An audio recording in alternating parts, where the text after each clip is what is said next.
bahwa ini adalah sebuah kasus yang sangat memalukan sekali. Sangat memalukan.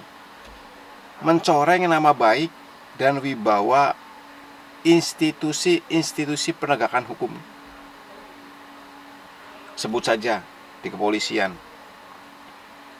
Itu ada 3 oknum jenderal yang sudah dicopot, sudah diberhentikan. Gara-gara apa? Gara-gara diduga melanggar kode etik atau bahkan nanti bisa diproses pidana. Apakah hanya 3 jenderal? Ada kemungkinan beberapa perwira yang lain terlibat. Karena ini benar-benar mencoreng wibawa penegakan hukum kita, sehingga masyarakat menilai bahwa penegakan hukum kita itu masih bisa dimainkan oleh orang-orang yang punya duit.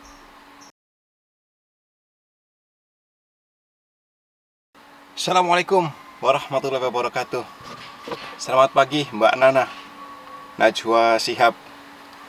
Pagi-pagi biasa saya kegiatan baca berita sambil ngopi, ngadem di mobil.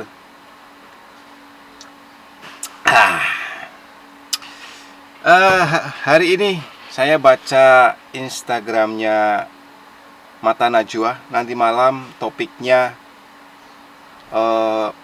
mengenai Joko Sugiarto Tjandra alias Joko Chandra. Judulnya kalau nggak salah Buron Istimewa. Saya sudah buat video beberapa konten tentang Joko Chandra. Kalau menurut saya, izinkan saya komentar Mbak Najwa. Kalau menurut saya di video-video sebelumnya bahwa ini adalah sebuah kasus yang sangat memalukan sekali. Sangat memalukan. Mencoreng nama baik dan wibawa institusi-institusi penegakan hukum. Sebut saja di kepolisian. Itu ada 3 oknum jenderal yang sudah dicopot, sudah diberhentikan. Gara-gara apa? Gara-gara diduga melanggar kode etik atau bahkan nanti bisa diproses pidana. Apakah hanya 3 jenderal? Ada kemungkinan beberapa perwira yang lain terlibat. Dan saya bangga dan hormat kepada Bapak Kapolri Jenderal Idam Aziz karena dia berkomitmen untuk memproses siapapun yang terlibat. Begitu Bu, begitu juga dengan Kabariskim Komjen Sigit. Dia juga sudah berkomitmen siapapun yang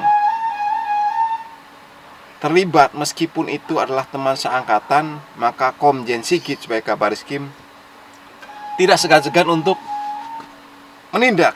Nah, inilah sebuah komitmen yang bagus dari instansi kepolisian. Nah, ini kepolisian sudah bagus. Kita tunggu institusi yang lain seperti kejaksaan, karena ada kemungkinan kejaksaan, terus yang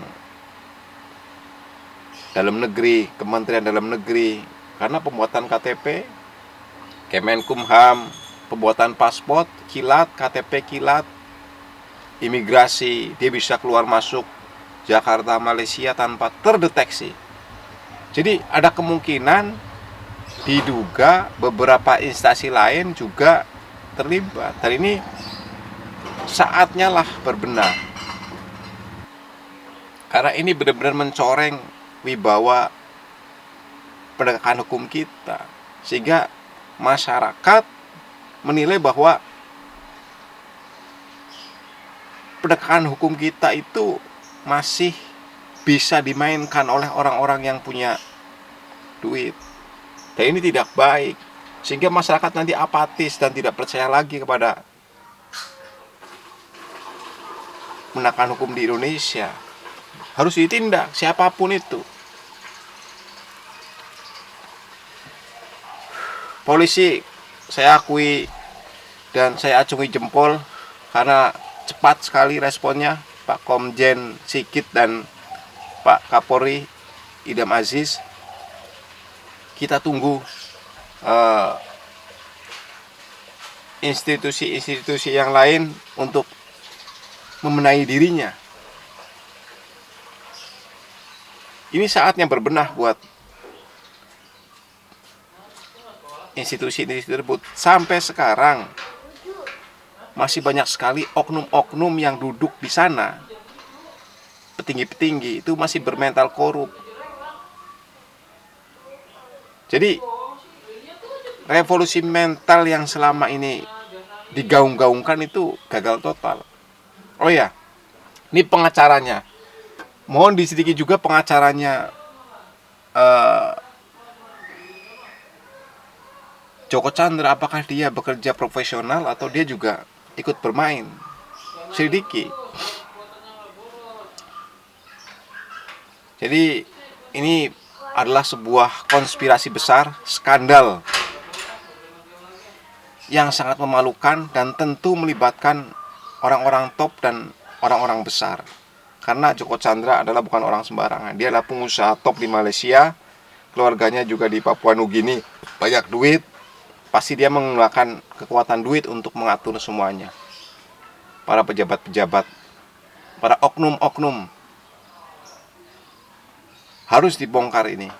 Kalau enggak nanti kita repot penegakan hukum kita. Mbak Nana, Mbak Najwa Shihab, tolong nanti diulik, undang dong